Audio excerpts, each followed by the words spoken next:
जाति जनगणना के विषय को केवल अपने राजनीतिक लाभ के लिए उपयोग किया। जनगणना का विषय संविधान के अनुच्छेद 246 की केंद्रीय सूची की क्रम संख्या 69 पर अंकित है। यह केंद्र का विषय है। हालांकि कई राज्यों ने सर्वे के माध्यम से जातियों की जनगणना की है। जहां कुछ राज्यों ने यह काम सुचारू रूप से संपन्न किया है, वहीं कुछ अन्य राज्यों ने राजनीतिक दृष्टि से और गैर पारदर्शी ढंग से सर्वे किया है। इस प्रकार के सर्वे से समाज में भ्रांति फैली है। इन सभी स्थितियों को ध्यान में रखते हुए और यह सुनिश्चित करते हुए कि हमारा सामाजिक ताना बाना राजनीति के दबाव में न आए, जातियों की गणना एक सर्वे के स्थान पर मूल जनगणना में ही सम्मिलित होनी चाहिए।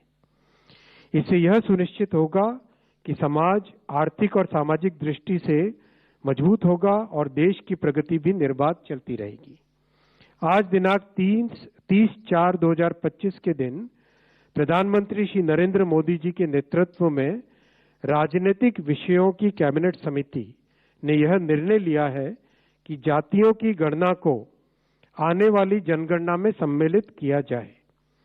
यह इस बात को दर्शाता है कि वर्तमान सरकार देश और समाज के सर्वांगीण हितों और मूल्यों के लिए प्रतिबद्ध है। जैसे कि पहले भी जब समाज के गरीब वर्गों को 10% आरक्षण का प्रावधान किया गया, तब भी समाज के किसी घटक में तनाव उत्पन्न नहीं हुआ था। Friends, I will read this statement in English. Congress governments have always opposed caste census. Caste was not included in all the census operations conducted since independence. In 2010, then Prime Minister late Dr. Manmohan Singh ji had assured the Lok Sabha that the matter of caste census should be considered in the cabinet. A group of ministers was formed to consider this subject. Most of the political parties had recommended caste census. Despite this, Congress government decided to conduct only a survey of caste instead of a caste census. That survey is known as SECC. It is well understood that Congress and its India alliance partners have used caste census only as a political tool. As per Article 246 of the Constitution of India, the subject census is listed at 69 in the Union list in 7th schedule. According to Constitution of India, census is a union subject. Some states have conducted surveys, I am repeating the word, surveys to enumerate castes. Some states have done this well, while some others have conducted such surveys purely from a political angle in a non-transparent way. Such surveys have created doubts in the society. Considering all these facts and to ensure that a social fabric is not disturbed by politics, caste enumeration should be transparently included. I am emphasizing the word transparently included in the census instead of. और इस वक्त की बड़ी खबर आपको बता दें, केंद्र सरकार जातीय जनगणना कराएगी। ये बड़ी खबर, क्योंकि विपक्ष ने जातीय जनगणना को एक बड़ा मुद्दा बनाया हुआ था, सबकी निगाहें टिकी हुई थी और आज ये कैबिनेट में फैसला ले लिया गया है कि केंद्र सरकार जातीय जनगणना कराएगी, कास्ट सर्वे होगा। विपक्ष को लेकर भी निशाना साधा अश्विनी वैष्णव, कैबिनेट मिनिस्टर, जो ब्रीफिंग दे रहे थे इस पूरे मामले में।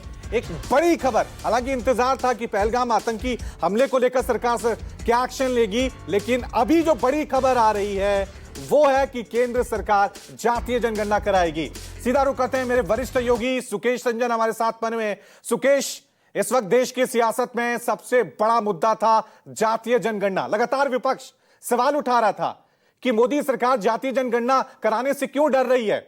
अब सरकार ने फैसला ले लिया है कि जनगणना होगी और कास्ट सर्वे होगा। किस तरह से देख रहे हैं इस फैसले को सुकेश?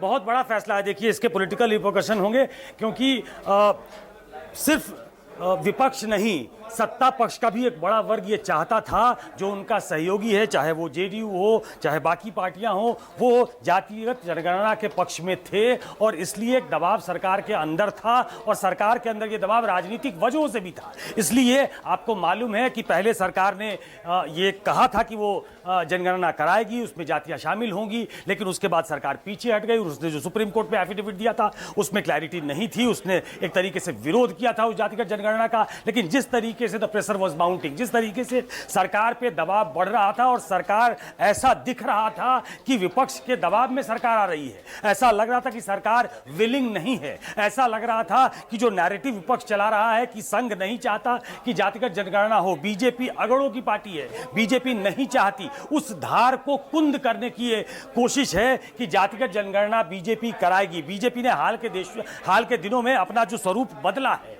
बीजेपी जो समाज का ऐसा वर्ग है जिसके अंदर प्रवेश करना चाहती है, जो मूल रूप से उसका काडर नहीं था, मूल रूप से उसका वोटर नहीं था, और जिस तरीके से अपना पूरा स्वरूप कांग्रेस ने भी बदला। कांग्रेस जो है वो इसके कभी पक्ष में नहीं रही, उसका नारा ही था कांग्रेस का हाथ आम आदमी के साथ, कांग्रेस का हाथ गरीब के साथ। लेकिन जिस तरीके से राहुल गांधी हाफ ऑन कर रहे थे, जिस तरीके से राहुल गांधी ने इसको मुद्दा बना लिया था, जिस तरीके से पार्लियामेंट में उन्होंने एक नहीं, पार्लियामेंट के अंदर ही हाउस में सदन के पटल पे उन्होंने 2 बार 3 बार अभी हाल के दिनों में कहा कि जातिगत जनगणना होके रहेगी, जब वो आएंगे, जब उनकी सरकार आएगी तो वो कराएगी। और जो आगे के मेज पे जो पार्लियामेंट में बैठते हैं, चाहे वो समाजवादी पार्टी के नेता अखिलेश यादव हो, राहुल गांधी खुद हो, तो एक तरीके से प्रेशर माउंट कर रहा था बीजेपी पे। आपको मालूम है 2021 में जनगणना होनी थी, कोविड की वजह से वो जनगणना भी टल गई है, अब किसी भी समय उसकी भी घोषणा हो सकती है।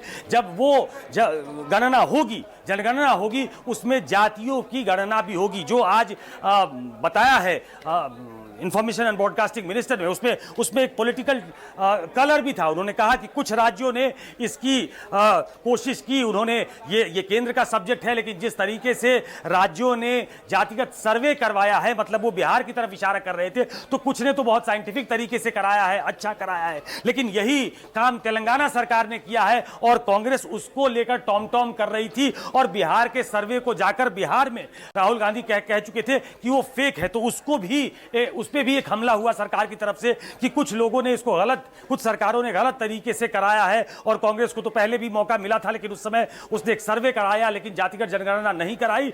मोदी जी ने यह फैसला लिया है cabinet committee on political affairs में। देखिए, cabinet committee on political affairs ये एक राय उसके अंदर ये बनी कि जातिगत जनगणना होनी चाहिए और प्रधानमंत्री उस कमेटी को हेड करते हैं। मुझे लगता है कि बाद में ये पूरा मामला कैबिनेट में भी जाएगा, लेकिन सिद्धांत तौर पे ये फैसला लिया जा चुका है कि अब जो जनगणना होगी वो जातिगत जनगणना होगी। तो एक लॉस्ट ग्राउंड को गेन करने की कोशिश है। आपको मालूम है कि 2024 के चुनाव में जो नतीजे आए, वो कई जगह पे ये जो जातियों का जो एक पूरा कुनबा था, उसमें उत्तर प्रदेश को ले लीजिए, उसमें बाकी कुछ प्रदेशों को ले लीजिए, उसमें राजस्थान को भी ले सकते हैं। तो कई ऐसे प्रदेशों में बीजेपी का परफॉर्मेंस वैसा नहीं था। उसकी एक बड़ी वजह दलितों का उनसे छिटकना था, उसकी एक बड़ी वजह कांग्रेस का ये ऐलान था कि वो जातिगत जनगणना कराएगी और बीजेपी इस जनगणना के विरोध में है, जातिगत जनगणना के विरोध में है, वो नहीं कराएंगे। हालांकि कांग्रेस और विपक्ष अब इस बात को लेकर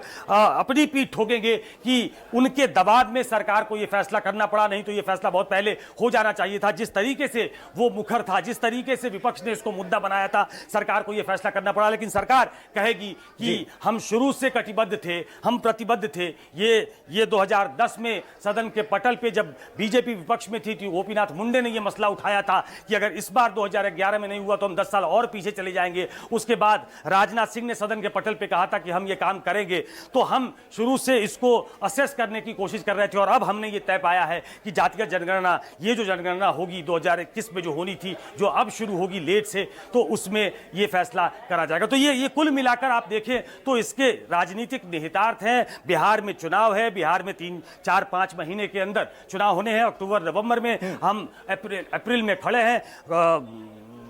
नीतीश कुमार का एक बड़ा मुद्दा जो था वो जातिगत जनगणना का था। वो लगातार जब वो आरजेडी के साथ भी सरकार चला रहे थे, जब वो बीजेपी के साथ भी सरकार चला रहे थे, वो एक ऑल पार्टी डेलीगेशन लेकर प्रधानमंत्री से मिले थे और ये रिक्वेस्ट किया था। जब वो बीजेपी से उन्होंने अपना नाता तोड़ लिया 2020 के चुनाव के बाद 2022 में, तो आरजेडी के साथ उन्होंने ये सर्वे को वो असेंबली में लेकर गए और उसके आधार पर उन्होंने रिजर्वेशन की सीमा बढ़ाई। उसके बाद आर्थिक आधार पर उन्होंने घोषणा की कि हम कुछ और भी फैसले करेंगे। तो बिहार बहुत महत्वपूर्ण था, जिसको मुझे लगता है कि टारगेट किया गया है। टाइमिंग को लेकर एक सवाल हो सकता है, क्योंकि बिहार की पॉलिटिक्स बिना जाति के नहीं होती है और ठीक बिहार इलेक्शन से पहले केंद्र सरकार ने जातीय जनगणना कराने का फैसला किया है। इस पर भी चर्चा हो सकती है। कुमार गौरव हमारे साथ बने। कुमार, जरा थोड़ा सा इस फैसले के बारे में ब्रीफ दें, क्योंकि साफ तौर से हम देख रहे थे अश्विनी वैष्णव जब कह रहे थे कि हम इसे प्रॉपर जातीय जनगणना नाम नहीं देंगे, ये सेंसेक्स है, लेकिन कास्ट का इस जनगणना में सर्वे होगा। तो क्या कुछ कहा है सरकार ने इस पूरे जो फैसला लिया गया है कैबिनेट की तरफ से? देखिए, बिल्कुल cabinet committee on political affairs की बैठक हुई थी, जैसा कि सुबह से ये खबर थी। और जाहिर तौर पे जातिगत जनगणना की बात जो है वो अभी प्रेस कॉन्फ्रेंस में निकलकर सामने आई है कि सीसीपीए ने ये फैसला लिया है। सीसीपीए को सुपर कैबिनेट भी कहते हैं। और जाहिर सी बात है कि देखिए, अब तक देश में जो भी जनगणना होता था उनमें भी जातियों का कॉलम होता था, लेकिन उसे जगजाहिर नहीं किया जाता था। आपको याद होगा पिछली बार पिछले 2 टर्म पहले की अगर बात कर लें, बिहार चुनाव के वक्त अरुण जेटली उस वक्त बीजेपी के वरिष्ठ नेता थे। उन्होंने कहा था कि जातिगत जनगणना कांग्रेस पार्टी ने जनगणना कराई है, उसमें जातियों की संख्या भी है, हम उसे ठीक से एनालाइज करके उसके बाद उसको जारी करेंगे। लेकिन आज 12 साल बाद उस चीज़ पे सरकार फैसला ले पाई है। और मैं आपको बताऊं कि राहुल गांधी और समूचा विपक्ष 23 जुलाई 2023 को बेंगलुरु में तमाम 26 विपक्षी पार्टियां बैठी थी और उन्होंने एक साझा बयान जारी किया था और कहा था कि देश में जातिगत जनगणना जिसकी मांग दशकों पुरानी है वो पूरी होनी चाहिए। इसके बाद राहुल गांधी लगातार हर पॉलिटिकल मंच से इस बात को उठाते थे, संसद में भी वो इस बात को उठाते थे। कहा यह जाता था बीजेपी के बारे में कि बीजेपी को डर है कि जातिगत जनगणना अगर होगी तो उसका जो अपर कास्ट का वोट बैंक है वो खिसक जाएगा। लेकिन हाँ, जहां इस वक्त पहलगाम हमले के बाद पाकिस्तान पर सर्जिकल स्ट्राइक की चर्चा हो रही थी, वहीं एक राजनीतिक सर्जिकल स्ट्राइक इस फैसले को आप कह सकते हैं। और जो बयान दिया गया है अश्विनी वैष्णव की तरफ से, उसमें साफ साफ ये कहा गया है कि केंद्रीय कैबिनेट ने जातीय जनगणना को मंजूरी दी है, मूल जनगणना में ही जातीय जनगणना होगी। सीसीपीए का ये निर्णय है। बाकी डिटेल्स और ज्यादा आएंगे, लेकिन हाँ, ये बात जरूर है कि जातीय जनगणना होगी, उसका डेटा रिलीज होगा या नहीं, ये बड़ा सवाल है। क्योंकि देश में जातियां, उपजातियां, टाइटल इतने सारे हैं कि इससे पहले तक अभी तक किसी भी सरकारों ने इसे जारी करने का निर्णय नहीं लिया था। लेकिन अब जब जनगणना होगी उसमें जाति की संख्या, पहले भी किस जाति के आप है, जनगणना जब होती है तो उसमें ये नोट किया जाता है, लेकिन वो जारी होगा। जातीय जनगणना अगर सरकार इस बात को कह रही तो जाहिर सी बात है उसे वो जारी करना होगा। तो कहीं ना कहीं सत्ता पक्ष की तरफ से ये एक पॉलिटिकल मास्टर स्ट्रोक है, तो वहीं विपक्ष की तरफ से भी, विपक्ष में राहुल गांधी और लगातार समूचे 26 विपक्षी पार्टियां इस मांग को लोकसभा चुनाव के पहले से उठा रही थी, उनके लिए भी ये कहने का मौका होगा कि सरकार हमारे दबाव के आगे झुकी है। जी ठीक है सुकेश, आपकी तरफ मैं रुक कर रहा हूं, क्योंकि कहा जा रहा था कि देश की सियासत 2 हिस्सों में बटी हुई है। बीजेपी की बात कर लें तो धर्म का एजेंडा उठा रहे थे, विपक्ष ने जाति को पकड़ लिया। तो जो कांग्रेस जाति को लेकर ज्यादा आक्रामक नहीं होती थी, राहुल गांधी ओबीसी को लेकर सामने आते थे और जाति जनगणना को लेकर हर जगह मुद्दा उठाते थे। अब क्या इस फैसले के बाद जो विपक्ष के पास एक मुद्दा था जातीय जनगणना का, जाति का, वो थोड़ा सा ढीला पड़ सकता है, बैकफुट पे आ सकता है विपक्ष? देश की सियासत किस तरफ जाएगी? देखिए, पूरी राजनीति, देखिए ये एक ऐसी राजनीति है जिसमें बदलाव हो रहा है, वो एक चर्निंग हो रही है। पूरी राजनीतिक परिदृश्य को अगर आप देखें, पॉलिटिकल पार्टी के तौर पे बीजेपी भी अपने आप को बदलने की कोशिश में है। वो जो पॉलिटिकल एनवायरनमेंट है उसके हिसाब से अपने आप को ढालने की कोशिश में है। पिछले 10 साल इसके गवाही देते हैं। और उसी तरीके से कांग्रेस भी अपना पूरा चरित्र, राजनीतिक चरित्र बदलकर एक नए रूप में आपके सामने खड़ी है। तो वैसे में जाति का मुद्दा बहुत ही इंपॉर्टेंट हो गया है दोनों पार्ट के लिए। जो धर्म ध्वजा लेके खड़ी थी, हिंदुओं की ध्वजा, जिसके तहत सब कोई आए। तो एक पैरेलल एक लाइन चल रही थी कि हिंदुत्व की राजनीति करने वाली बीजेपी अपने सबसे बड़े नेता जो खुद ओबीसी समाज से आते हैं, क्या वो जातियों की बात करेंगे? क्या जातियों में बटे समाज को एक साथ लेकर उन जातियों को भी अपने आप में समाहित करेंगे जो हिंदू ध्वजा के अंदर आएगा? तो ये पूरी राजनीति, एक तरफ हिंदुत्व की राजनीति और उसके पैरेलल जाति वाली राजनीति, ये करने की कोशिश, ये इसमें खतरा हो सकता है, लेकिन ये करने की कोशिश बीजेपी पिछले कुछ दिनों से कर रही थी और इस फैसले के बाद उसको अमली जामा उसने पहना दिया है। जबकि कांग्रेस पार्टी जो आज तक इससे बचती रही है, 1931 में